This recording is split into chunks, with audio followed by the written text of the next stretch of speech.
Perfect. So, welcome everybody. I'm really excited. Thank you for being here.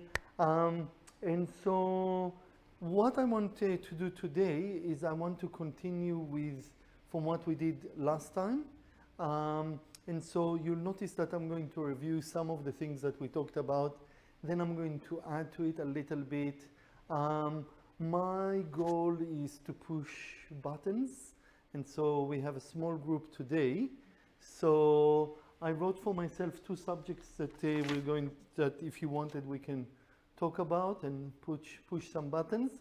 So remind me if I forget. We have more space to talk about things, challenge things. So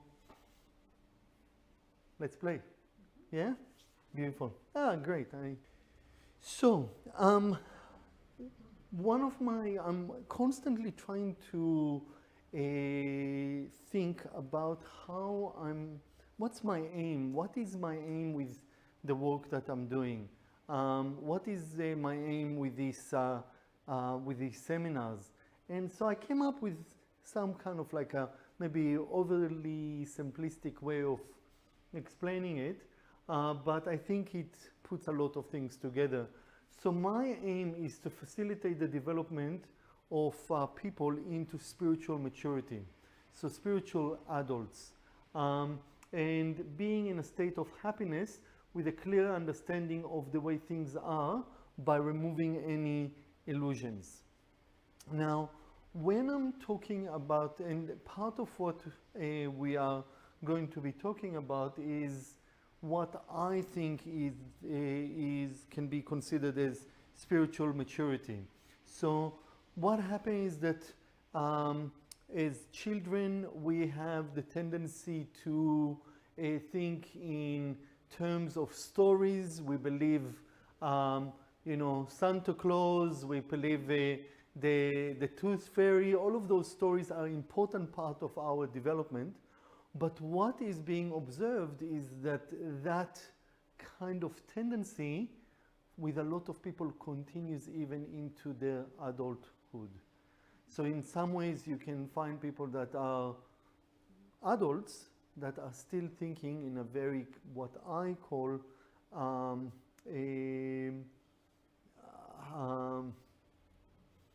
spiritually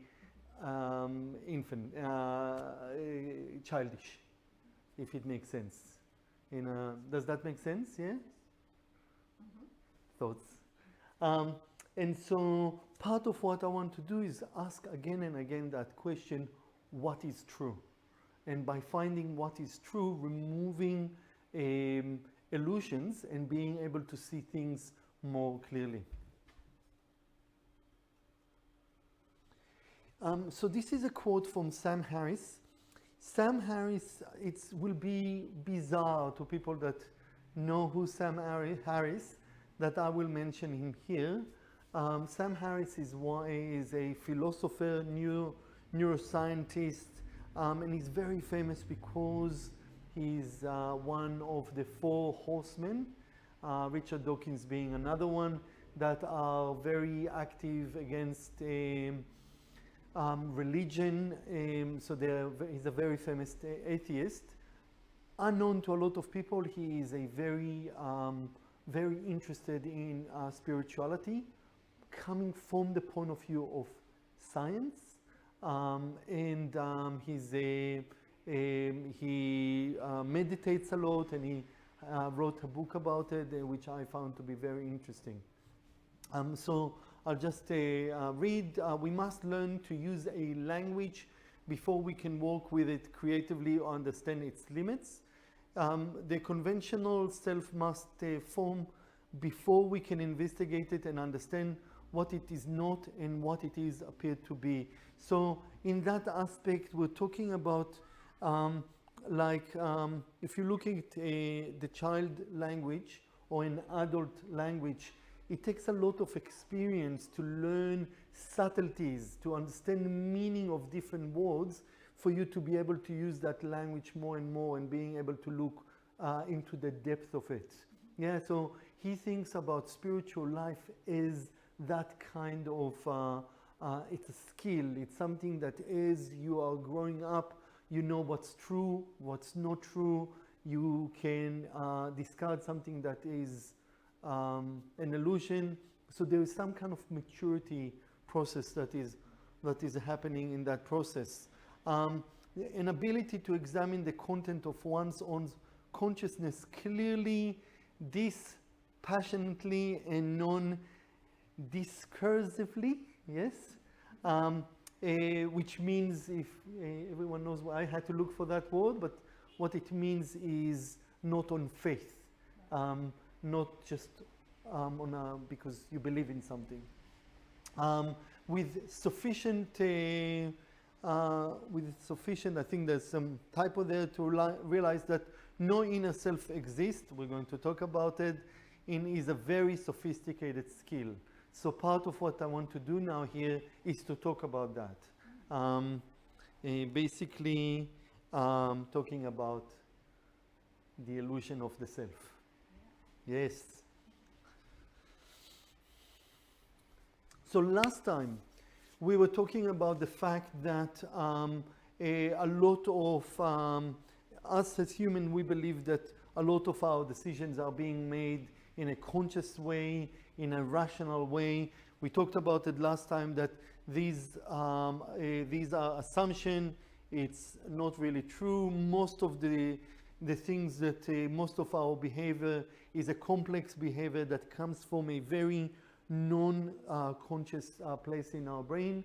We don't know where it's coming, and many times and we're going to talk about it more, we explain something consciously when it's actually came from emotions. It came from some unknown reasons to us.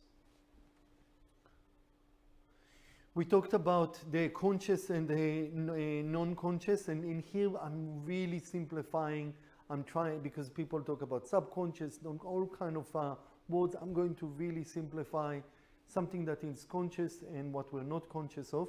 And so one way of thinking about it is like someone riding an elephant, where all the big power is in the elephant. The elephant is in control, can be in control, and so the conscious mind is just like a rider on it. Yeah, and we talked about it last time. So this is so one of the ways, and this is a practical tool that I find to be very, very helpful, is taken from Greek mythology. So this is Odysseus. So if you remember, Odysseus was in the Greek mythology.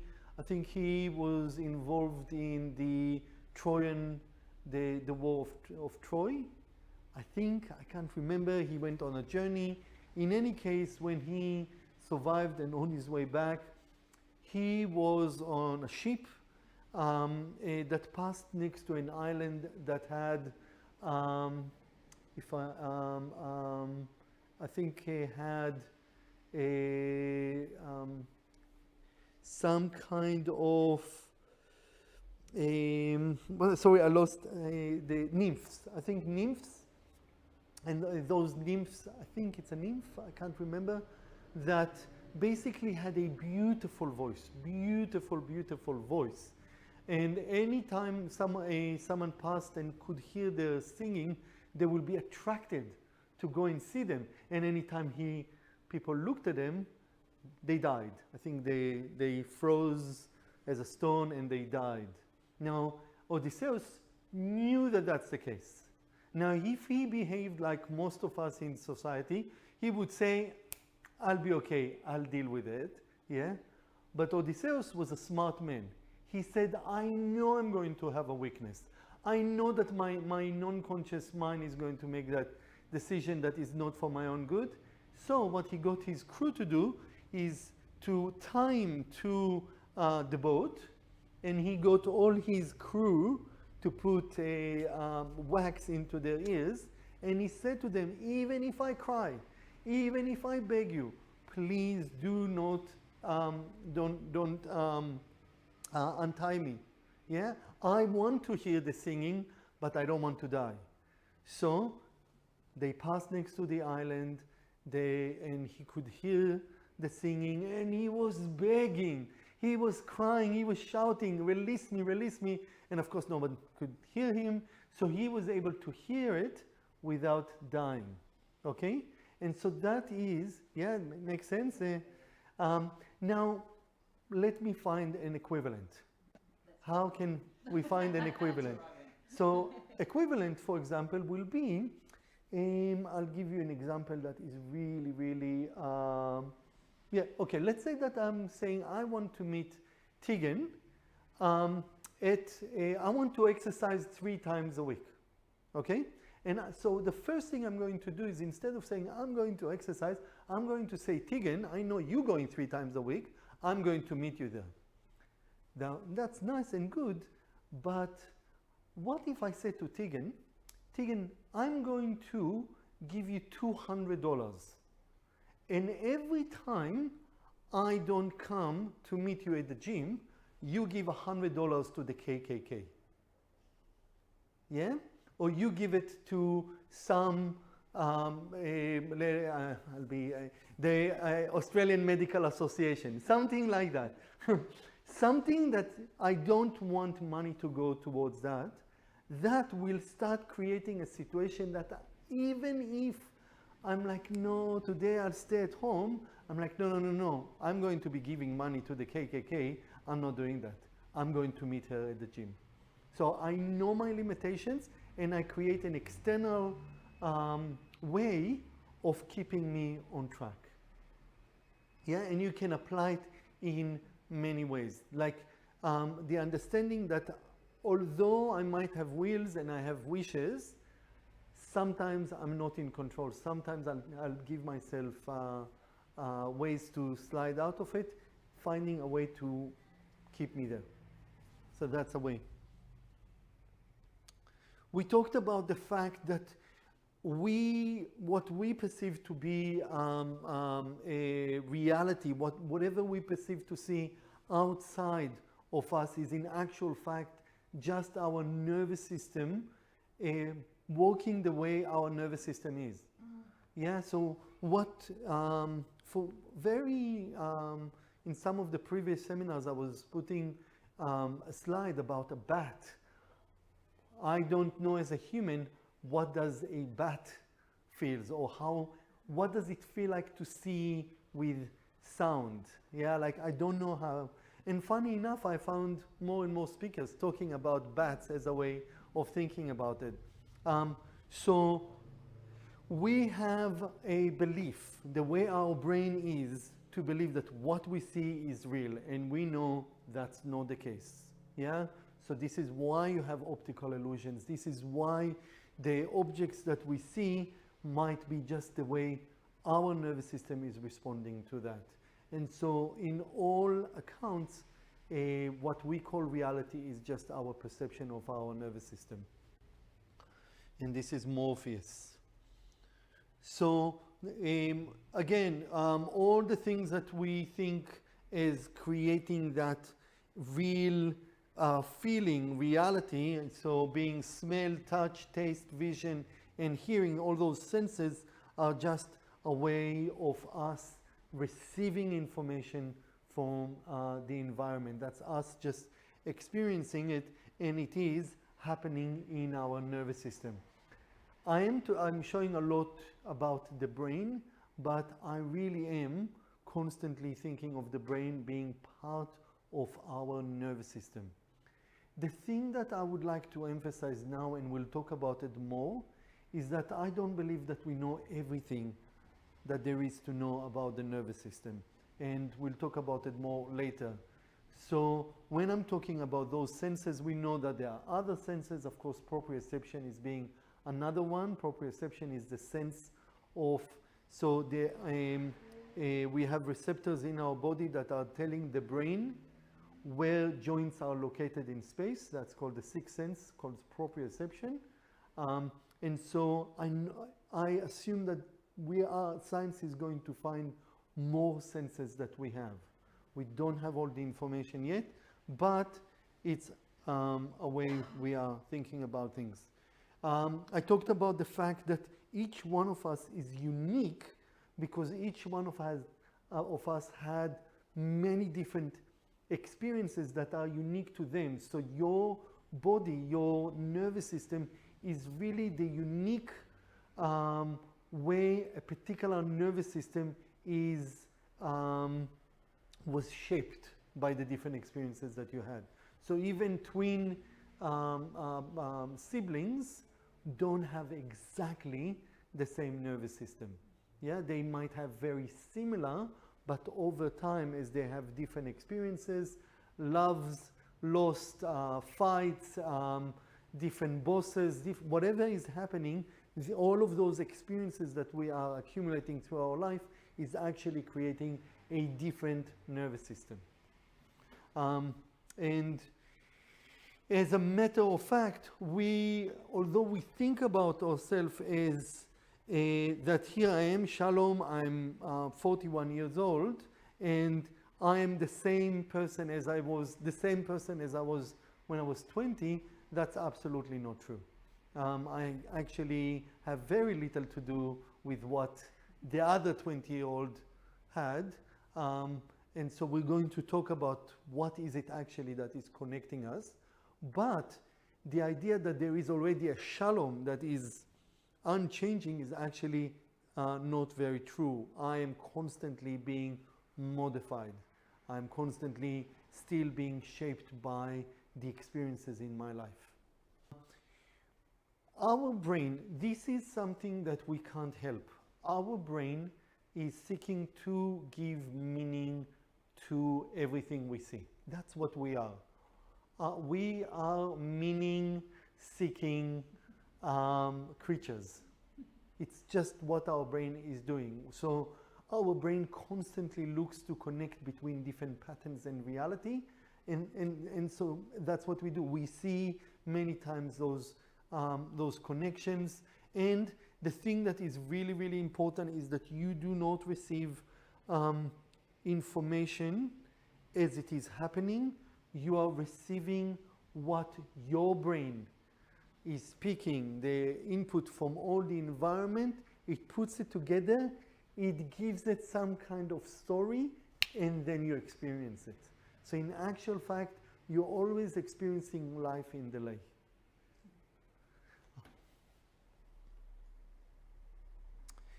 So this was the idea of Minette putting a photograph of Kevin Spacey, just because we were talking about him, and so I thought, hey, let's put something in. So you know that everything is, there's a big now controversy, or there's a big storm happening around sexual harassment. As we were preparing the presentation, there was a conversation about Kevin Spacey sexually harassing a 14-year-old boy 14 years ago, when he was 14, so 30 years ago, and Kevin Spacey was 26 at the time, and since then more allegations are coming against Kevin Spacey. Yeah, have you heard of that? Okay. Do you need more details about it? No. So the thing that is important, so I'll just say, so Kevin Spacey apologized for what happened, and in the same time used it to, he went out of the closet saying that he chooses to live his life as a gay man now, and people were very upset that the apology and his apology and the fact that he went out of the closet happened in the same time.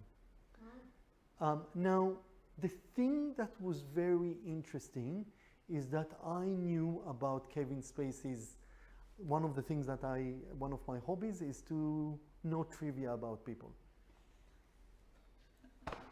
About singers and about actors. I am who I am. And I knew that Kevin Spacey's childhood was very, very difficult. So Kevin Spacey's dad was a Nazi, so he was very, very very racist, and he sexually abused his brother. And it was a very, very difficult childhood that he had. So much so that Kevin Spacey, by the reporting of his brother, shifted into that kind of guy that is able to look always like he's smiling, but being able to cover a lot of the pain within him. So you will never see any pain on him. He will all the time be very smooth, very smiley in all situations. And so I'm not saying anything to defend any actions that he has done throughout his life. What I am saying is that what happened is that overnight, Kevin Spacey went from being a star into being a villain.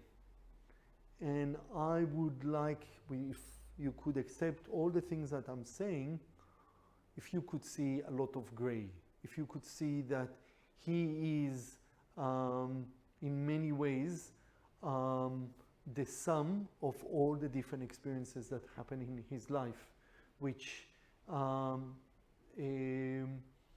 doesn't defend his actions, but to me, don't make him into a villain. Did I make sense? Yeah. We talked about last time about and that's kind of the same kind of like conversation about a situation where someone had a man had a tumor in his brain, and that tumor affected him to become a pedophile. And you removed the tumor, and his behavior changed, and 3 years later that happened again. We talked about another example where someone had a 26-year-old had a tumor in his brain that I don't want to say caused, but was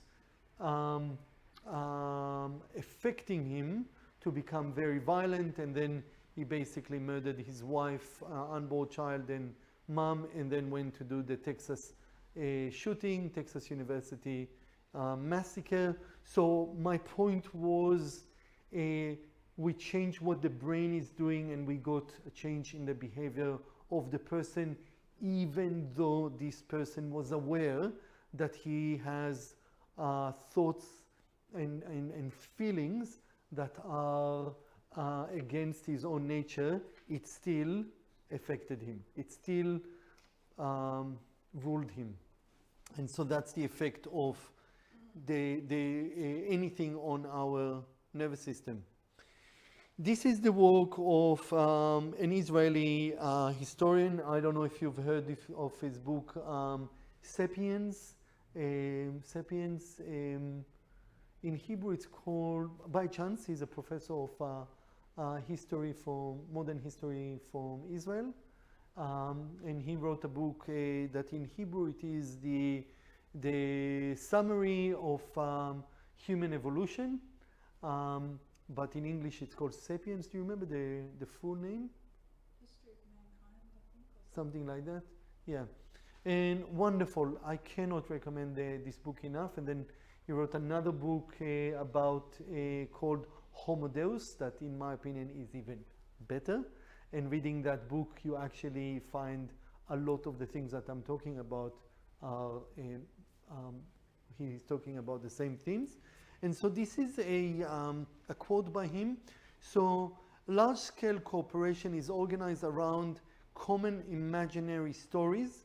When many people believe in the same stories about gods, nations, money, or human rights, they follow the same laws and rules.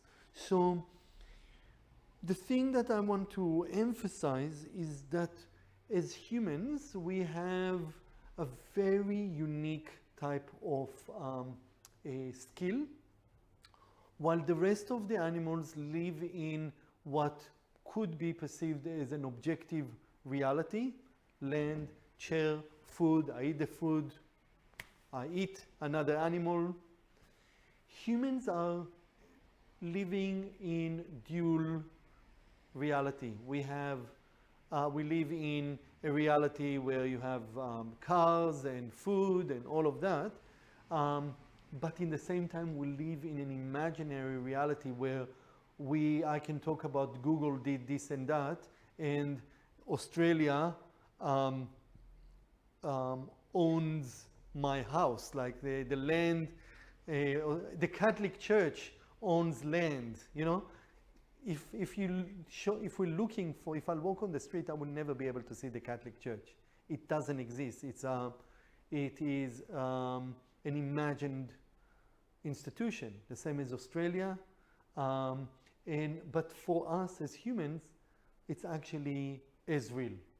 Yeah, and so much so that now, for example, a big company can actually affect nature. So if I'll take, let's take again Australia, just the government of Australia can have a land that has forests and rivers, and it can do things to affect those forests and rivers. So even the objective reality is being affected by something that is imagined reality. Yeah? And so, but the reason this is working for us so well, and that's the good thing about it, is that is allowing large amount of people to cooperate together. So you don't have that in other animals. So if I take 20, 30, 40, 50, 150,000 chimpanzees or monkeys and I put them in a stadium, what are the chances that they will stay there and this stadium will stay standing? But now I take 150 sports fans, put them into the stadium, and you have a football game. Yeah, so that is an advantage. When I get into, for example, right now I will travel into a country I've never been before. Let's say I'll choose a country for me. China. I go into China. Yeah, never been there. I pull out of my pocket a plastic card, and I can buy with it food.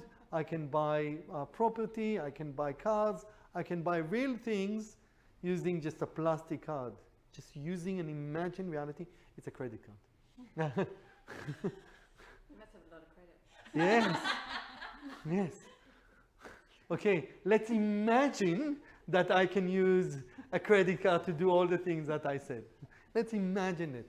But again, this is just imagined reality. Yeah? And we have an agreement. We have an agreement that although I don't speak their language, I don't have anything to do in common with them, but they will respect whatever it is that we're presenting, in this case, money. Again, we talked about last time a lot of the way we think about events and the way we behave in our life. We always think about it as we have a stimulus in the outside reality that creates an emotion that moves through our filter. We give it interpretation, and then we behave. We now know that that's completely not the way it is. So more and more research now is is showing that in actual fact, and now what actually happens is that we have 4 basic feelings. Yeah. Feelings that are happening in our body: pleasant, unpleasant, arousal, and calmness. And then what happens is that we have a physical feeling, we give it a story, it goes through our filter, it's going through the concepts that we have of how I should feel or not feel, what's my culture, what's my sex, all of the different things that we think as being me. It's moving through all of that, and then it creates an emotion that is starting to create basically that kind of like behavior. So we have like something a lot more complex than just there is a stimulus that is becoming into a behavior. It's a lot more involved than that, but the most important part is we are part of it. We are part of that, those belief systems. Who I am is becoming part of that filter. I like that word filter because it's a very useful way of talking about what happens for humans. There's experiences and we filter them, and that filter is many times creating the effect on how we're going to be acting or how we're going to perceive it. And that filter changes. I really like this. I found it this slide. So when you see an object, we have a person that is in here, they call it unskillful, and it says, I see it, I like it, I want it, and I'm going to steal it. Yeah? The person that is a bit more conscious, as we call it, a bit more spiritual, says, I see it, I like it, maybe I can buy it and share it with others. That's really, really lovely. Where I would like to move all of us is into the awakened point of view, where someone says, see it, it's just a flow of perceptions, feelings, and thoughts arising and passing away. It's not me, it's not mine, and it's not myself. Again, so again, this is maybe why we're doing those seminars. I want to move you to be the awakened one. Yeah, I was the only one laughing about that. I just may put this in the left and right brain, so all of you know that a lot of the work that I'm doing recently is working with right and left brain and the effect that it has on the body. But the thing that I just discovered in the last 2 days, which is absolutely, so you can see that a lot of the information I'm bringing is information that is very current, is that between the right and the left brain, so the left and the right brain are good at different things. So the left brain is a bit more linear, can't see it in here, but so left brain is more about numbers, facts, organizing, practical, control, accuracy, language, logic, very, very realistic, yeah? And the right brain is a bit more creative. It's a more, I call it the more spiritual us. It's the ability to see the big picture instead of the small parts. Now, the thing that is incredible is that between the two sides of the brain, there is a part called corpus callosum. Thank you. And the corpus callosum is like a bridge of neurons. Thank you. I remember the callosum. I couldn't remember the corpus. And so what happened is that there are people that they had to cut the corpus callosum because they suffered from epilepsy, and so they needed to basically cut that connection. So if there is a seizure, it is affecting only one side of the brain and not the whole brain. So after they did that, there were other cases, but after they did that, they basically started doing studies with those people, and they found something incredible. So the way to demonstrate it is by saying, so if I ask you, what are you going to be doing and saying in the next minute or so? Yeah. If you ask me, I don't really know what she's going to do. Yeah, I don't know what what you are going to do. So because you're a different person, yeah, to me. It's the same in the brain. We have two sides of the brain that are in actual fact are completely independent from each other. One side can hold beliefs that the other one does not. One can see things that the other side does not. You can be a fundamental Christian on one side and atheist with the other side. And what happens is that one side will be silent and will allow you to express one side of your brain, while the other one is just watching it.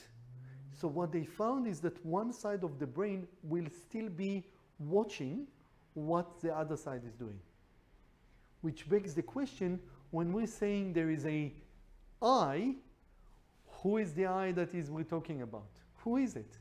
If you remove half of my brain, I don't know if I'm going to be a different person, if the other side now is going to be the one that is taking over or not.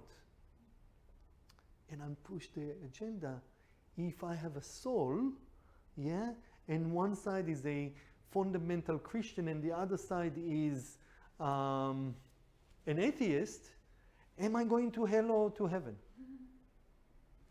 I don't know. I just, it's a very strange way of thinking about it.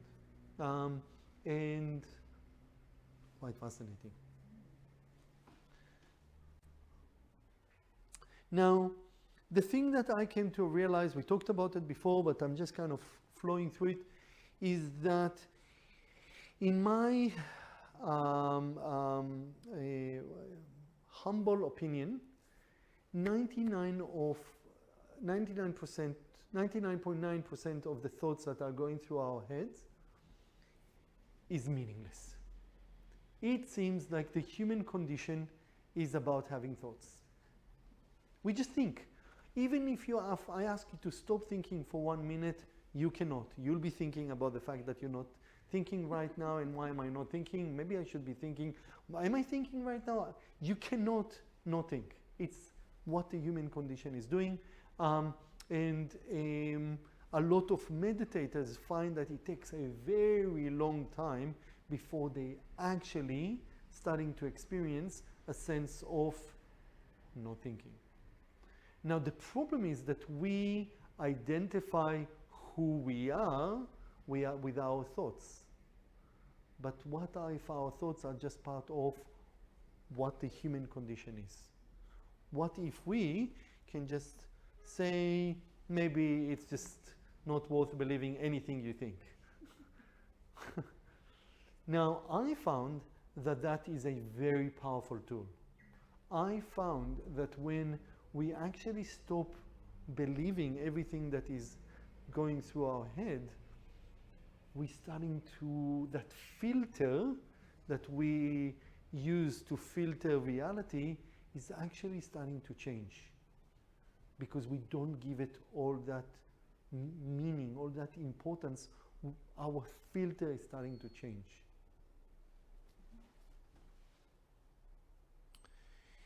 The illusion of I. Every day that is passing, because I am obsessive that way, and the more I'm listening and picking up information, I'm starting to, I feel, see how science is validating what Buddhism was talking about for a very long time, and any other, I don't want to say religions, but beliefs, theories, is that really it's most likely that there is no I. That idea of an I that is observing, that is me, is actually an illusion. It is a function of our brain. It is what our nervous system does. We look for meaning, we look for continuation, but in actual fact, it's not the case.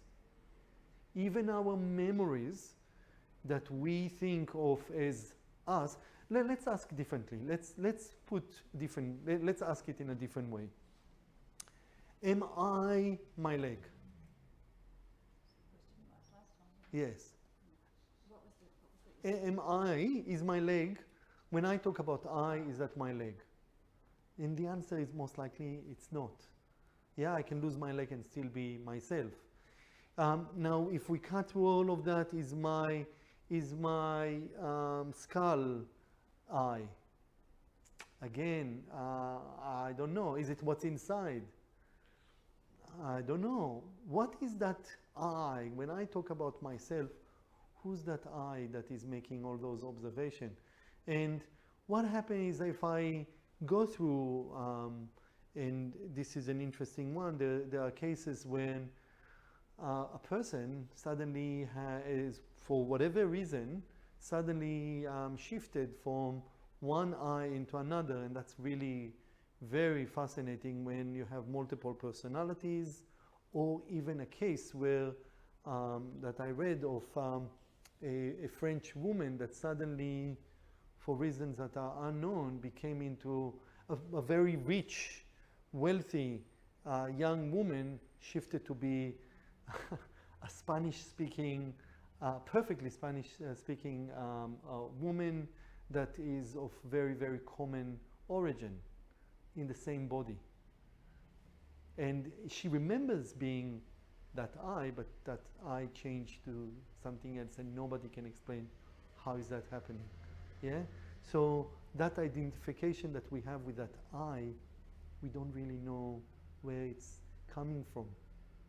You can't really find it anywhere, and it might be just an illusion.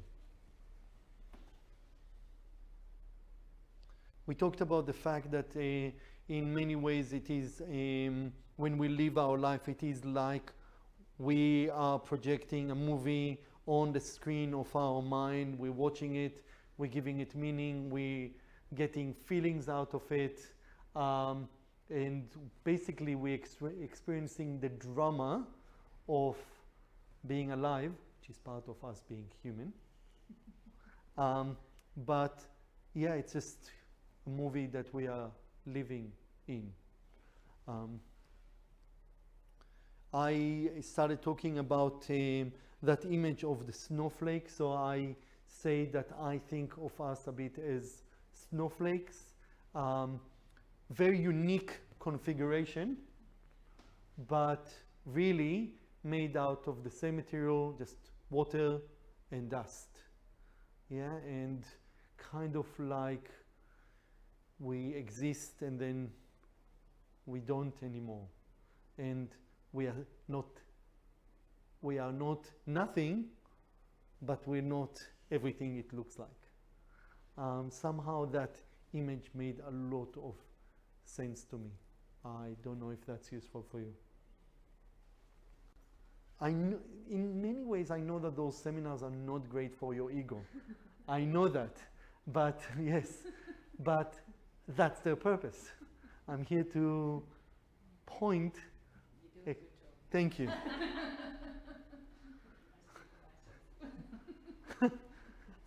We talked about priming, and I'm learning more and more about priming. I'm finding that that is becoming more and more something that is very active in our life without us even knowing. I don't need to explain too much about priming. Am I correct? Everyone knows about priming. And so we talked about the fly in the toilet that allows men to aim better. They're not even thinking about it. Yeah, I have to say, if I stood in front of a urinal and I would see that fly, I'll try to hit the fly. I don't know. so childish. It's amazing. I know what they're trying to do and I still fall for that. Yeah. So the illusion of free will, again, we talked about it last time. Decisions that are being made by the brain 6 to 10 seconds before the conscious person is aware that they're making that decision. And the fact, and this is huge, people are making decisions based on emotions and feeling and biology, and then they give it meaning. Yeah, they think that they made a rational decision while their biology is acting. We talked about that process of autolysis and basically that self-digestion, the ability to ask hard questions like, is it true? So basically doubting everything around us and asking that question, is it true? If I believe in something, how true is it? And that process of autolysis, of spiritual autolysis, of breaking down, asking those questions to find truth and being able to break down that filter, breaking down through all those beliefs and assumptions to start being able to maybe move towards being able to see reality through less of I call it dirty prism, clearer prism.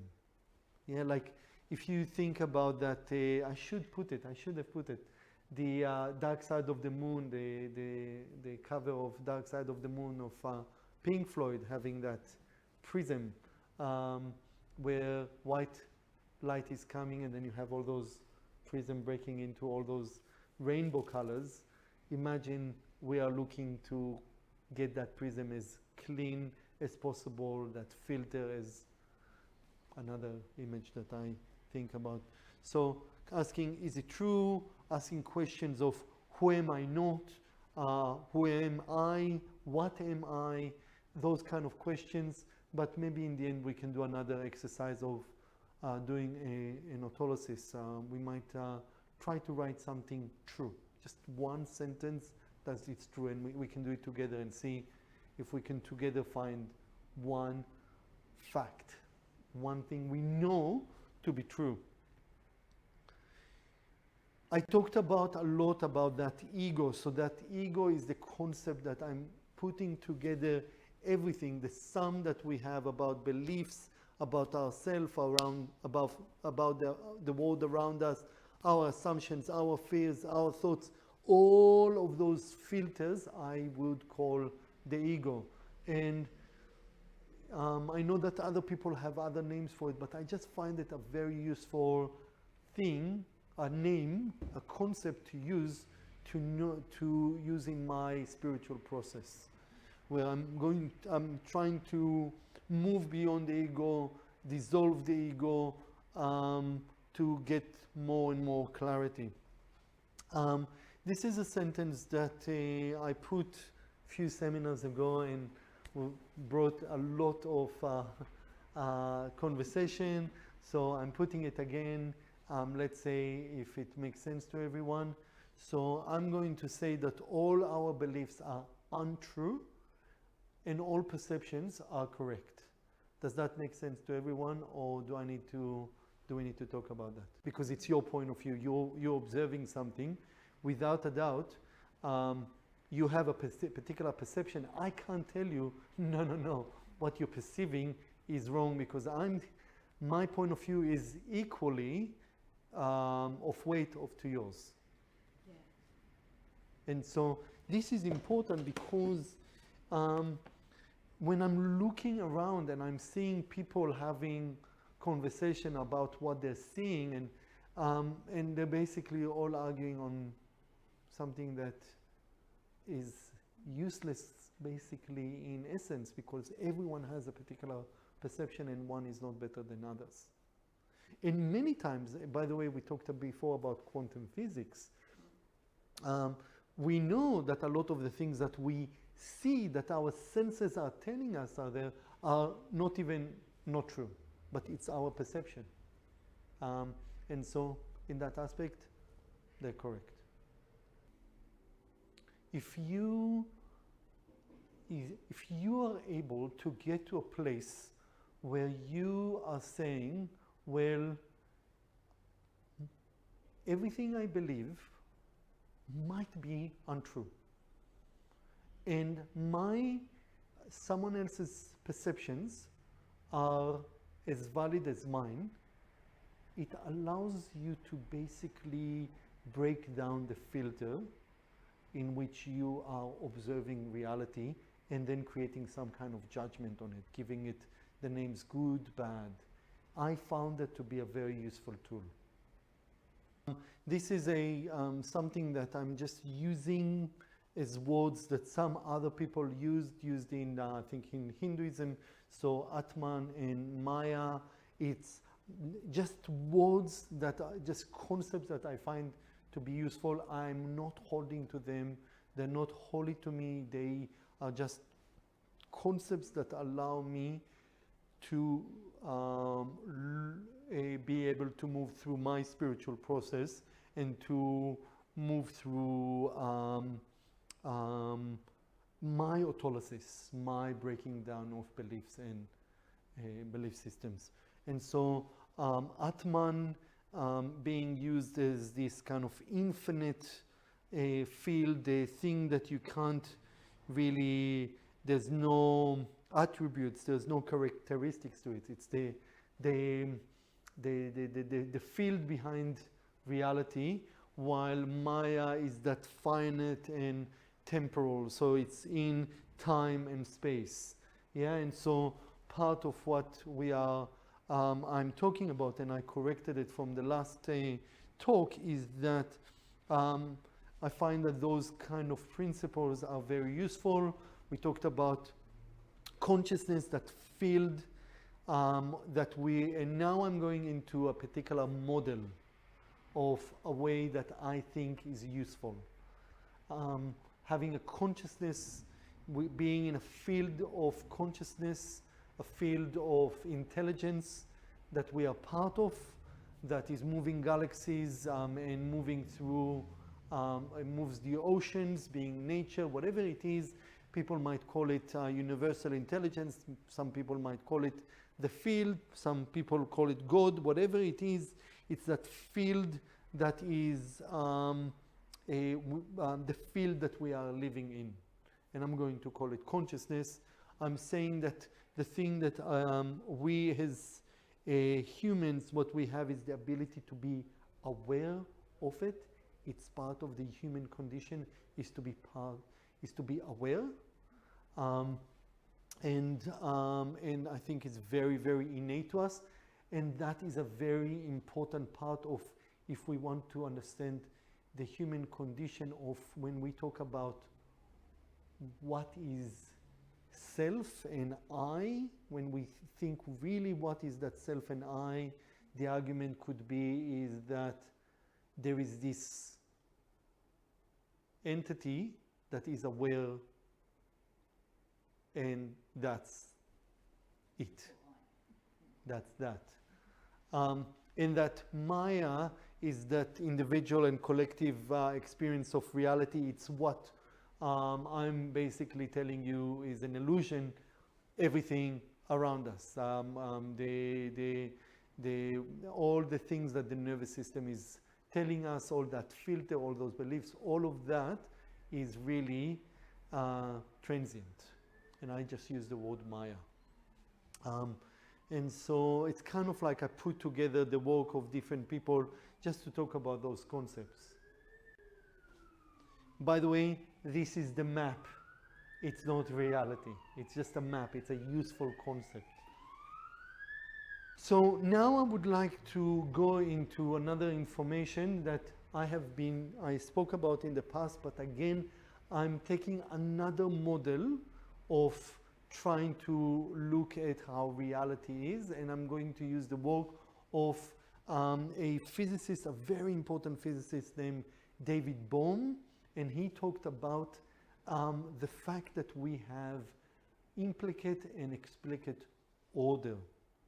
Okay, and he basically is saying that beyond the visible, tangible world lies a deeper, implicate order of undivided wholeness in a flowing movement. Every word there is important. The explicit order, or apparently separate objects, entities, structures, and events are projected from the deeper, multidimensional order. Let's go forward, and then I'll go back and talk about the words that are being used here. I'll just, again, David Bohm is saying, ultimately, the entire universe with all its particles, including those constituting human beings, their laboratory observing instruments, etc., has to be understood as a single undivided whole in which analysis into separately and independently existent parts has no fundamental status. Basically, what David Bohm is saying is that when we are talking about anything that is happening in the reality that we experience, all of it is one.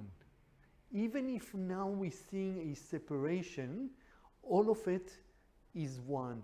All of it. To me, when I really, really understood that concept, I had my realization why you can't have a God in the way that people perceive God, as something that is happening outside of them.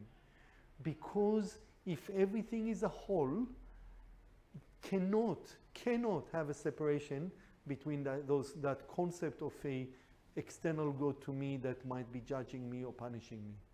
Because we are all one. It's really, we are all one. And David Bohm was very, very, very a leader, a pioneer by talking about that kind of physics, where quantum physics is used to demonstrate that. This is another way of thinking about it. It's that idea that we are looking now at that slide of the implicate order and explicate order, where we see what's happening above the red line, that explicate order, they express reality, and we think that A leads to B, leads to C, and that's where science is. That idea of causality. One thing causes another thing. But what David Bohm is saying, behind the veil, behind the, in that implicate order, things are happening there that are being projected or being seen in our reality. So if I can just push the buttons a little bit, when people are talking about the law of attractions, and they're saying, okay, if I put some kind of vision board, and if I think about something over and over again, I'm creating it, I'm bringing it into being. And if you understand that, you can see that that is a very, it's not that it's not correct, but it's a very immature, spiritually immature way of thinking about it. Now, it's not that it's wrong, but what I'm seeking is to bring deeper understanding. So instead of playing with toys, making it into understanding that is coming from within. And so to stay on the same thing, and the idea is that there is no really an I that I can refer to that makes the decision. Positive thinking is not making any more difference than a negative thinking, other than emotions that are moving through me and the thoughts that I have. And reality that is expressing itself is not just happening in what I see in that vision board, but it's happening on deeper levels. And I'll be very happy to go and break it even further. I don't know if you've heard of Abraham Hicks and all this law of attraction and the secret, all of those concepts. And the more I was a very big fan of those concepts, and still I started seeing the holes that it has. And I'm not judging it. I'm not saying anything negative about it. I'm just saying I am starting to see it more like people playing with toys instead of actually being mature and understanding the concepts behind. And so this is a concept I took from Jed McKenna. I can't tell you much about Jed McKenna other than the fact that he wrote that it's a man that wrote some books. What can I say about him? He's possibly, most likely, an enlightened or an awakened, whatever we want to call it. And so I found that concept, so models the way he's talking about reality, to be very useful. You can take it or leave it. I think it fits with other concepts. We can play with it. Jed McKenna is a pseudonym, so I don't even know any more details about him. He's someone with not much ego. I can't really tell you anything about him. I don't know anything about him. Yeah. If you remember, I'm into trivia. Sorry? You mentioned him last time, didn't you? Yes. Yeah, he's someone that I found to be a good teacher, because it's not connected to any religion. It's just information that you can ask, is it true? You just play with it. You go and you play with it, and you see where it takes you. If you walk out there, it's a very, very, I think, very profound. I feel it's one of the best spiritual books I've ever read. If you are interested, he wrote a trilogy of books. I would recommend only one of them, called because the name is Spiritual Warfare. It's the third book, Spiritual Warfare. In the first books, what would I say? He's very smug. I don't know. It's how would you call him in his tone? He was a bit more abrupt. He's abrupt in the, but again, By the third, maybe. he's softer. He's softer. He's slightly. It refers to the key points anyway. Correct. The third book talks about the other ones. I think it's a really, really useful book because I have found it to require very little belief. I don't need to believe anything. There's no belief. There's no someone saying, take my word for it and that's it.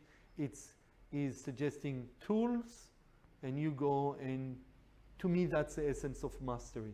A great teacher is one that gives you the tools, and then you go and you discover your own truth.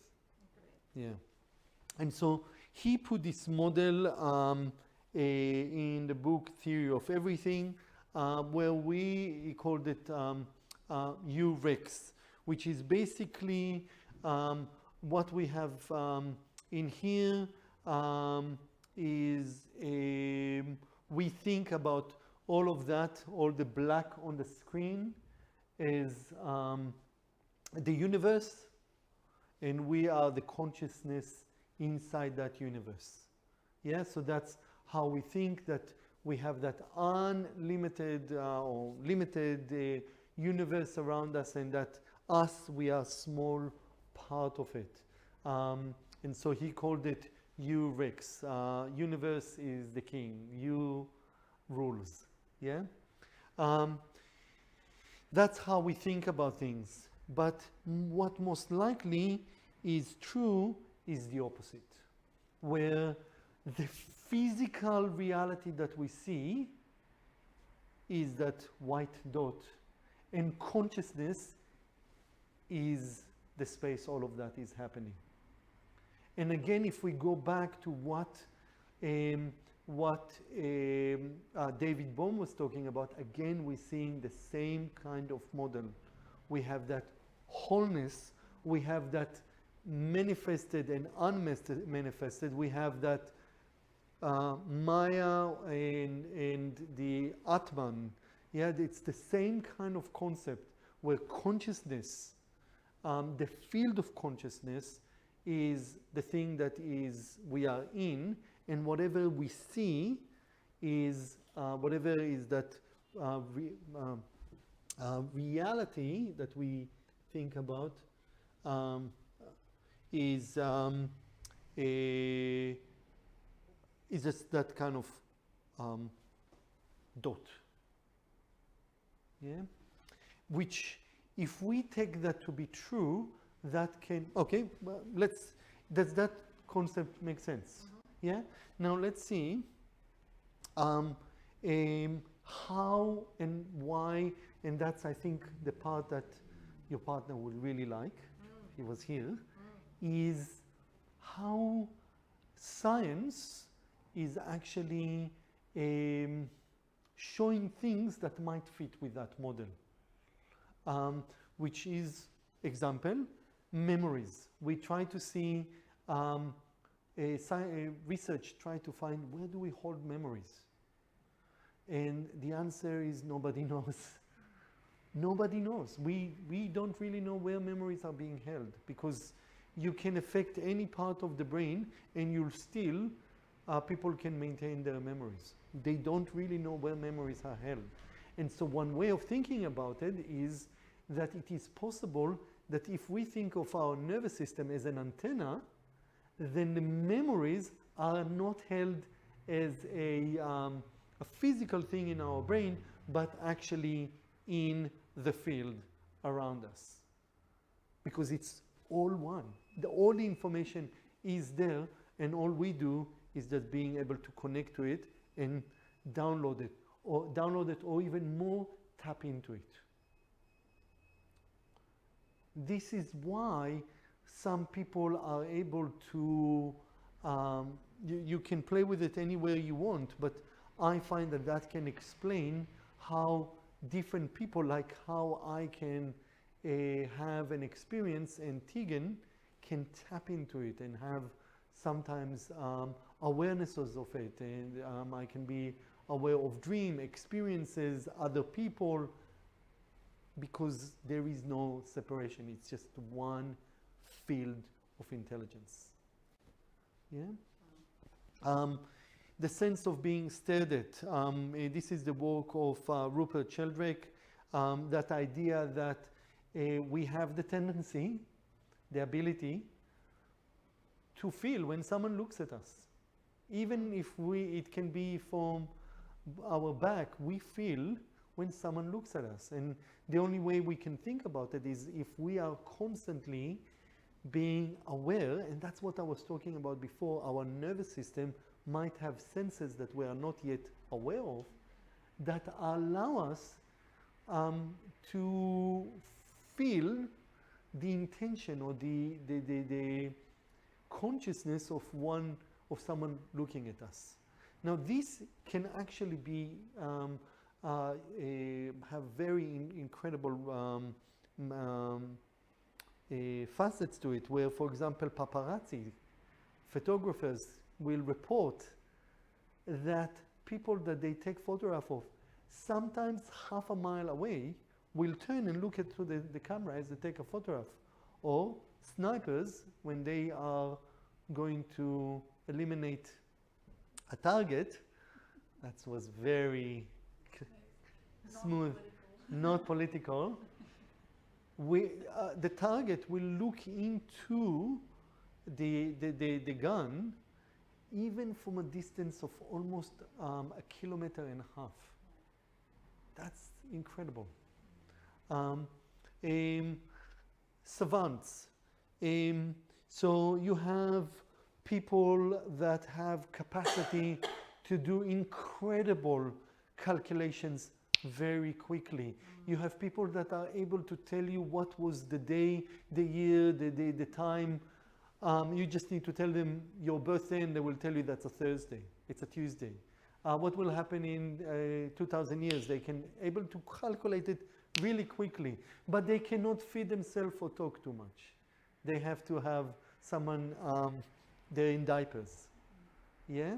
And I don't think it's a coincidence. So I'm starting to believe that what happened is that they don't have that filter. They don't have all of those beliefs and all of that is actually affecting their ability to interact with the field directly.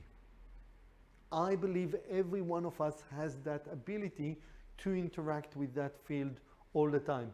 I know it because I do that constantly. And kinesiology does that too. Exactly.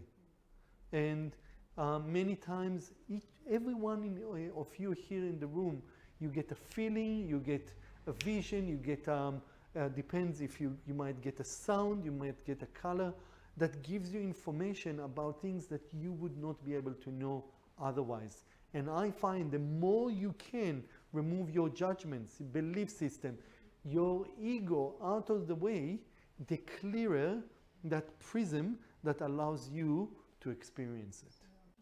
Yeah. And that's why one of the things that I found with my clients, because we see different kind of like pathology, but with my clients here, a lot of what I found is if I can, for 1 second, get them to entertain the idea of all the thoughts that you have in your head right now, let's assume for 1 second they're not real. Let's say that it's not true. how would you be? What will happen then? But that's exactly right. Big, big filters, big, big goggles that you observe and you don't actually allow yourself to experience. Yeah.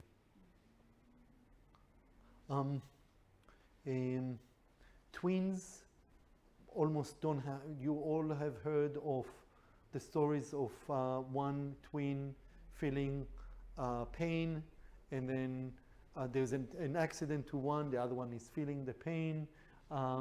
The ability of them to experience things from big distance. I find it very interesting, the cases of twins. Identical twins are much better with that were separated at birth and will name their kids the same names, will be interested in the same soccer team. They will marry a woman of the same name or marry a man with a similar name. Just something that is beyond just coincidence. Very, very interesting. Communication from the distance, again, something I'm sure I don't have to tell you about, but I'll give just one case. A mother wakes up in the middle of the night. She had a dream. In her dream, she sees a phone number. She wakes up, she calls the phone number, and that is the number of the emergency room that her son that had an accident the night before is lying down unconscious. And this is a story, this is from a book called One Mind by Larry Dossey. And he says he has collected many, many stories of that, of mothers, parents, or friends getting information that they could not get otherwise. The only way I can think of it is if you have that one field, one mind, he calls it one mind, one field, all of it is just consciousness, and our body being an antenna that is able to receive it and communicate from. It is very, very, very common for clients to come here and saying, hey, I'm like, I thought of you yesterday, and sometimes it will be someone that I haven't seen for 3-4 years, and exactly as I was feeling and thinking about them, they had something happening. It happens very often. Creativity, I put it there because I found it to be a phenomena that a lot of artists talk about, where they're like, you ask them, where did that song come from? Where did that painting come from? And they're like, I don't know. It just came to me in a dream. That's Paul McCartney with Yesterday.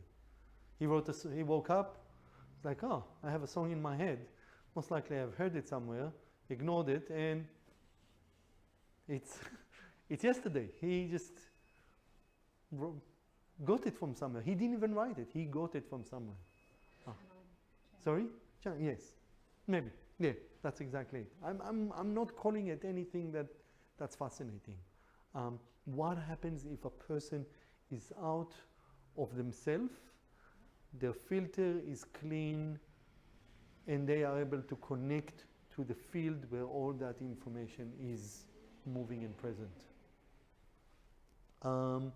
And Dean Radin is a professor that has done a lot of experiments with psychic phenomena. It's a strange name, but the psychic phenomena. And example of that, he got people to sit and look at images. Some of them were very nice, some of them were not, while measuring their stress levels. Arousal, so basically are they calm or they're aroused? And people will be able, people's body will be aroused seconds, sometimes many seconds, before a very arousal photograph will show up.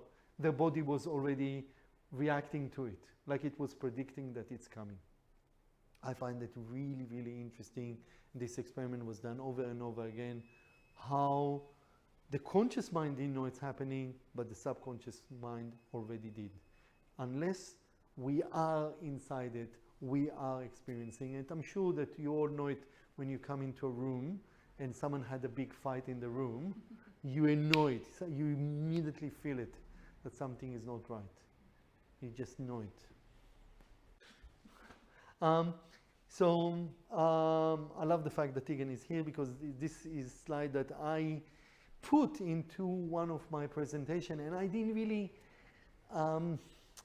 get how profound it can be until Tegan had wisdom. So I might actually get you to say what you felt, because I think it will come even better than mine. So I'm sure you're all recognizing here what you're looking at. So this is a magnetic field.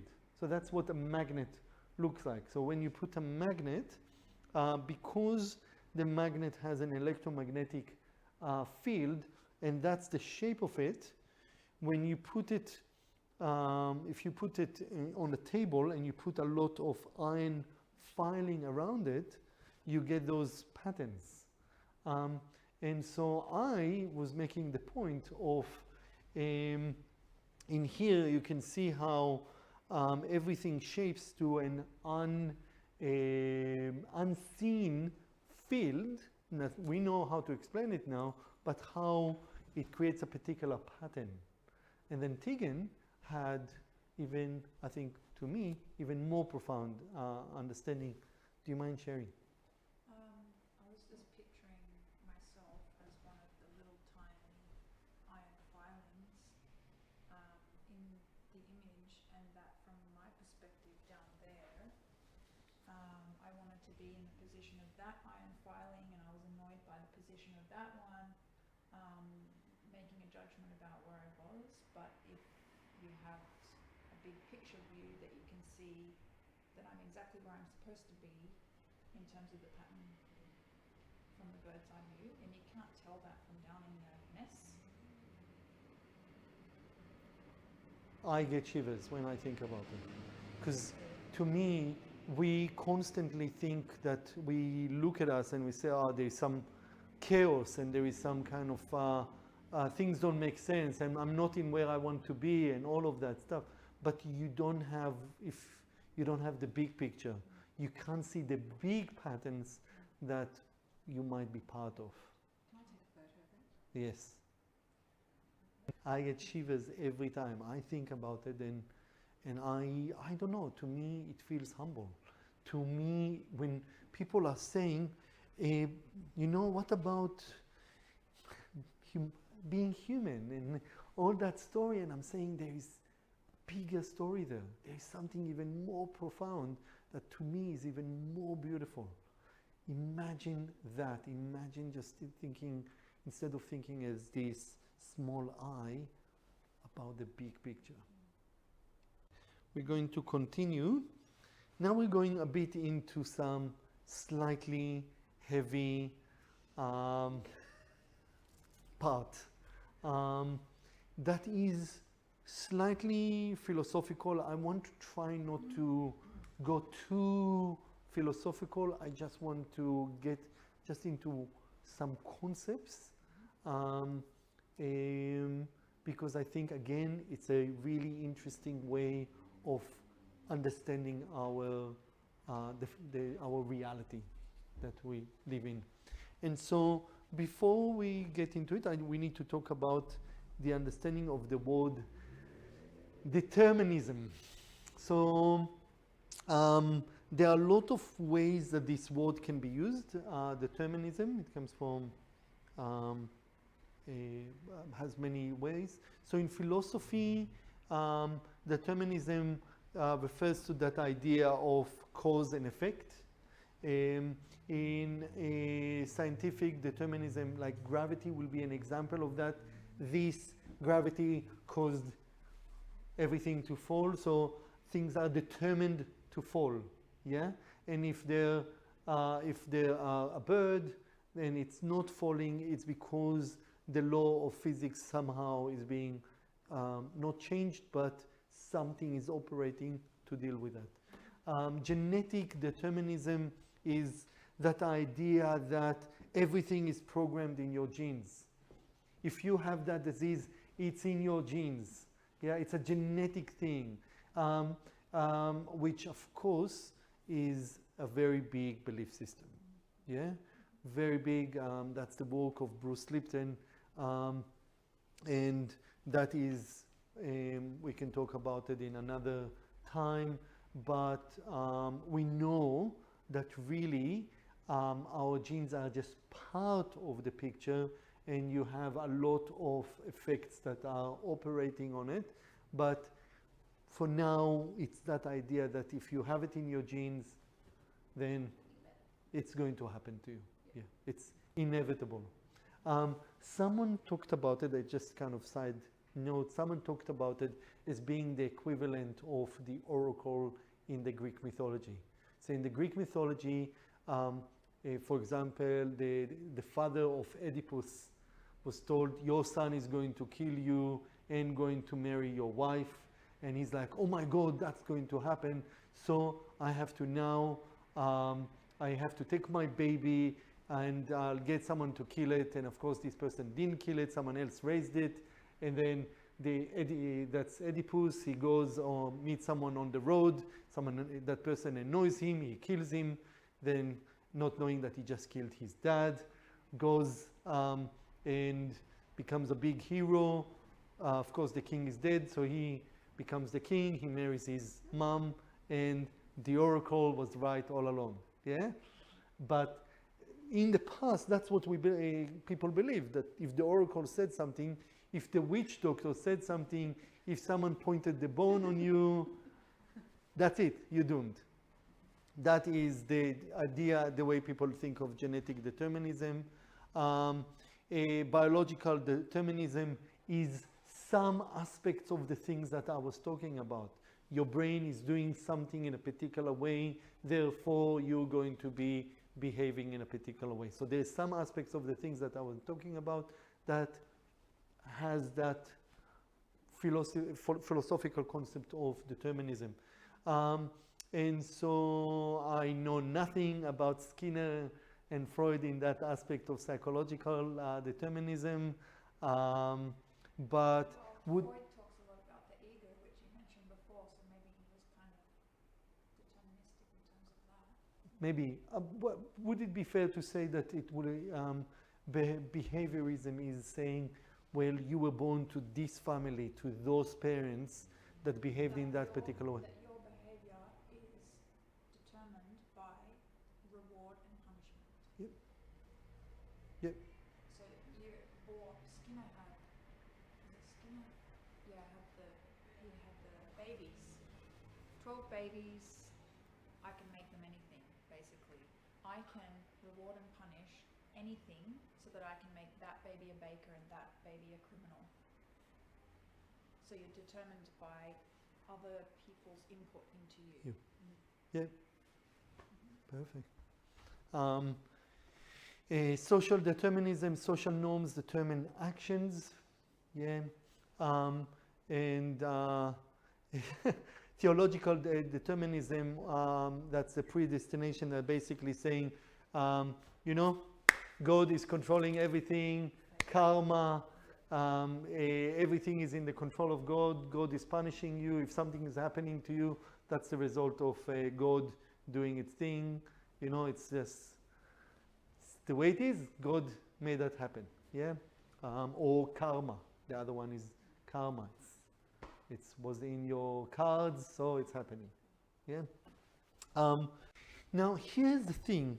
What happens is that in some aspect, a lot of what I was talking about is the two concepts of free will and determinism kind of like head to head, because in many ways they are a contrast. Because if in free will you have the ability and the power to think, choose and act voluntarily, you choose what happens, you control your life, you control how you feel, you control all your actions, then the human beings are seen as authors of their own action, and they freely reject the idea that human actions are determined by external conditions or faith. From the other side, we have that idea of determinism, where it is humans' actions are controlled by previous conditions operating under the law of nature. So they kind of seem to be in contrast. They're the opposites. Now, we already know that a lot of the things that I'm talking about are showing that we don't have free will in the way we think about it. And if we're looking at how our brain and the way our nervous system is functioning, we can see that on some level we don't have that free will. So it seems like I'm pushing everything towards, well, everything is determined. Yeah? And that's the thing I would like to kind of challenge. And so I wanted to put this sentence that when I heard it, I was like, wow, that is profound. And so this is the quote: humans are deterministic creatures in a probabilistic universe. And this is by Amos Tversky. He's the man that his work, so the person he worked with, Daniel Kahneman, won the Nobel Prize for economics. They're both psychologists, and they did a lot of research that revolutionized the way we think about how we make decisions. And the way to think about Amos Tversky is a way of thinking about the man is coined by someone said that you can do an IQ test. A very reliable IQ test will be, how long does it take you to recognize that Amos Tversky is smarter than you? The longer that is, the less IQ you have. The faster it is, you're smarter. Yes. And so in actual fact, there is a lot of truth to the fact that humans are determined. So our brain and our nervous system, we have tendency to think in some ways that are predictable. Yeah? There are ways. The problem is that we are very complex. There are a lot of things that are affecting us. So it's not just that you can find one cause to create one effect.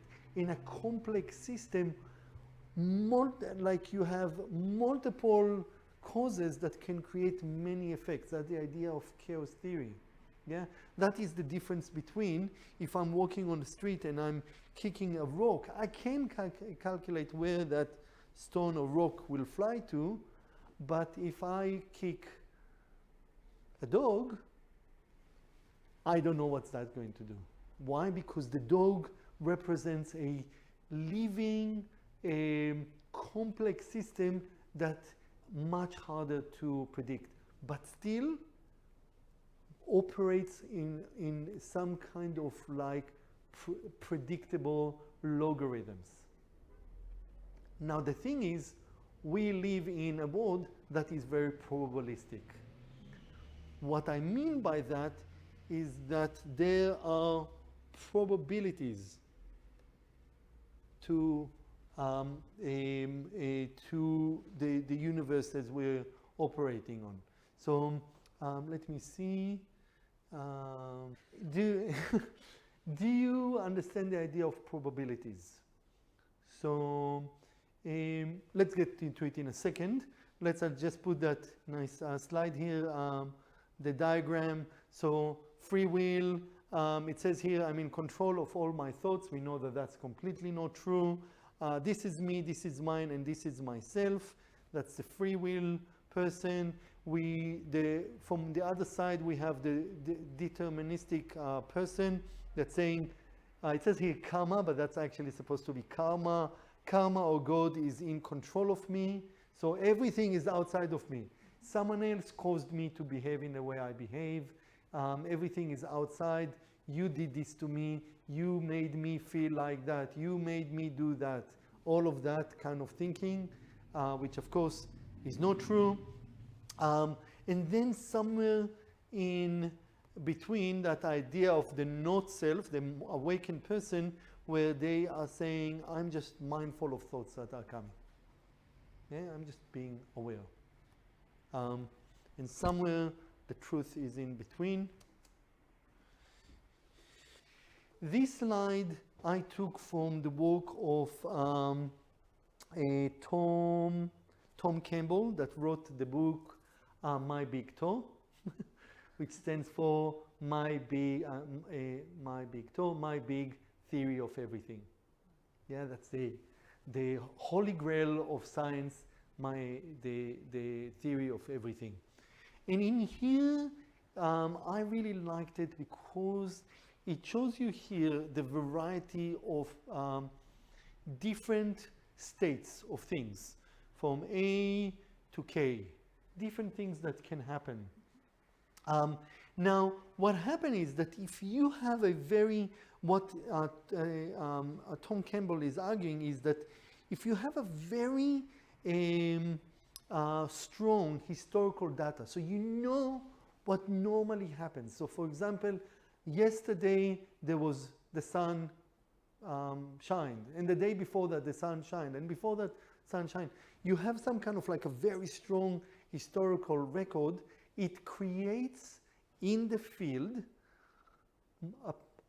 it makes the probability of a particular type of event to occur, in this case event F, more probable. On top of that, if there is a particular kind of rule set constraint, so for example, it's not impossible that right now from that a plane will crash into this building. It is possible, it doesn't happen regularly. And if I said that right now my chairs start flying, it's not that it's not possible, it's just that our rule set that we are part of, that computer game, I'm using a different model now, that we are using, that rule set is set that saying chairs are not going to fly, not right now. It's possible, but not probable. So when that happens, it's pushing things to become event F more likely, and in some way creates what we think of objective reality. We think, yeah, that's what's going to happen. Yeah? But the thing is, if we can allow, if we have a situation where the historical data is not that strong, things might happen in a particular way, but there is a possibility that they will happen in a different way. It is possible that something will happen, it's possible. Maybe less probability, but it's possible, like winning the lottery. It's possible. Yeah, I have to buy the lottery, but it's possible. And when you have a combination of rule set constraints that allow for different things to occur within that, the chances of other things happening other than event F, it's still more likely that it will happen, but other events are likely as well. And it seems that that's what is happening. We live in a reality that is probabilistic in its nature. It has rule sets, and we are operating within that. Now, how is that? How, for example, I use that in my, for me in my life, I use it a lot in my practice.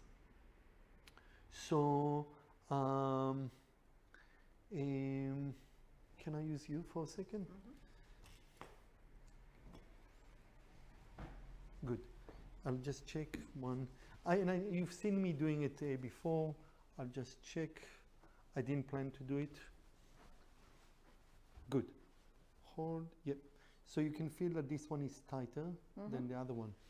Now, what happened is that I know that it's not that I can make Sue fly right now, yeah? But it's possible. But it's not probable. But the thing is, I know that when there are little changes that are occurring in someone's body, it creates a change in their physiology. If I believe that this shoulder is very tight, so I have to work on it very, very hard, in my universe, I'm like, no, that is like 3 months of hard work to do rehab on it. I need to do laser. I need to work on it very hard. Then that's kind of the reality that I will see. But if I know that, well, it's just an arm, that arm is not really real.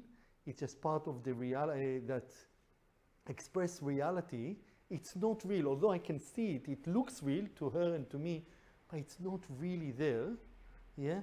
Then it's much easier to create changes that are profound. Yeah, this one will go even further. Yeah? Now, it's not that I'm a magician or anything like that. What happened is that I had the realization, the understanding through my work, that even though this is very much physical, it's still part of a field of possibilities with higher and lower probability. And this is now a game of us interacting to create changes. Yeah? And so, again, to me, if we can be in a space where we allow things to happen, we don't have that kind of judgment of what's possible, what's not, that filter of what's good or bad. We are just able to be in a fluid, kind of in allowing state of mind, then things can happen. I'm not saying I did not make that happen. I want to make it very clear, I did not make that happen. It revealed itself. It just, that's the only way I can say it. Yeah. Tools that we can use, we already talked about some of them, and then we can play to any way you want. This is the time. And so, let's see. Good tool. So, things that I find to be,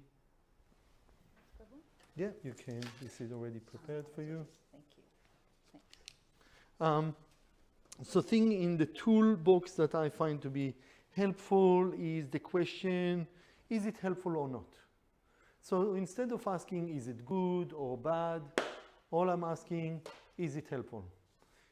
Should I do this or not? There's no shoulds. We shouldn't should all over the place. Smells like should in here. Yeah, really smell like should here.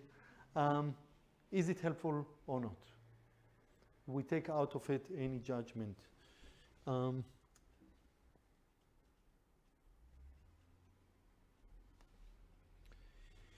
The other thing is, to me, that was my realization that we are all control freaks, thinking that we are constantly control everything around us. We're seeking to control it, and we are all should be part of Control Freaks Anonymous. It's just not big enough, and so what if we can just let go? What if we can just allow things to unfold the way it is happening? I don't want to even to say should. It's just happening the way it's happening. What if we can just ask a question like, is it true? And look at things and on their merit by just looking to the truth, how true something is, and do I want to integrate it into my life or not? How I want to operate about it? And there's no one answer to it. It's just your own interaction. To me, this is the essence of spirituality. This is the essence of the spiritual process. It's moving more and more to remove illusions, including the illusion of self, if that's one. I believe it is. It's up to you. You might not think so. But it's that movement to find that connection or integration of us being as part of that whole that is the field we are in. That, I hope that sentence made sense to you. I don't know that it made sense to me. No, I'm just kidding. Being in the flow. Now, someone asked me, how do I know if this thing is the right thing for me? And my answer is, right now you're experiencing it, it's indicated for you to experience it. Yeah? It's not about yes, you should or not. It's just, how do I know that you're supposed to be hearing what I'm telling you right now? You're hearing it, so it's in that flow. And so the more we can move into asking the question, is it indicated? Is it in my reality or not? If I can just mention, for example, buying my apartment. I want to make it very clear that it sounds really weird, but I did not want to buy an apartment. I didn't. My wife knew that. I didn't want to buy an apartment. Everything in my reality was moving towards that. Money appeared from nowhere. Approval happened. Even the apartment that we bought was something I saw by chance, and everything we did, everything fell exactly the way it should have, like it was falling. It just kind of like, we were pre-approved for, I know it sounds silly, I'm telling something that is really personal, but I was pre-approved for a loan on Wednesday at 6 o'clock. At 9 o'clock the next morning we got the apartment we wanted. It was just like everything fell. You say, okay, it's just indicating.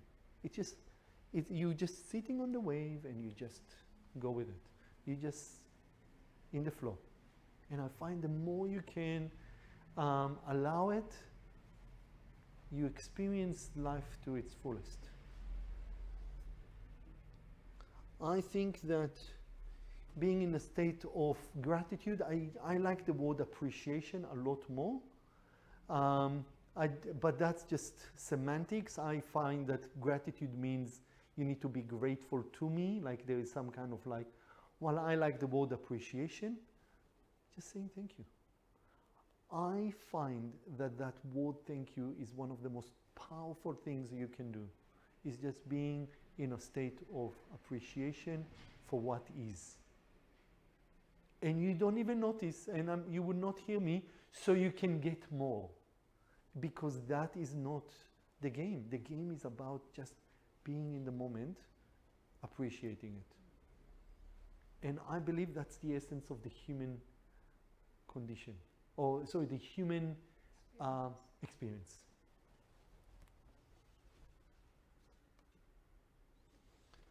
Thank you very much. What is enlightenment? Enlightenment is, he calls it, let's make it really simple. We are part of a dream, okay? There is a dream, it feels very real to us. What I'm asking you to do is realize that the dream is just a dream, it's not real.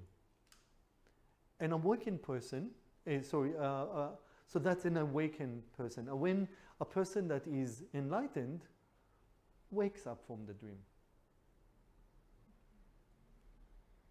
So part of the reason that I'm doing those seminars is because I'm looking to find people that are on my journey with me, that are seeking to get to know that they're dreaming and be able to know that that dream, that drama is not real. It's a choice.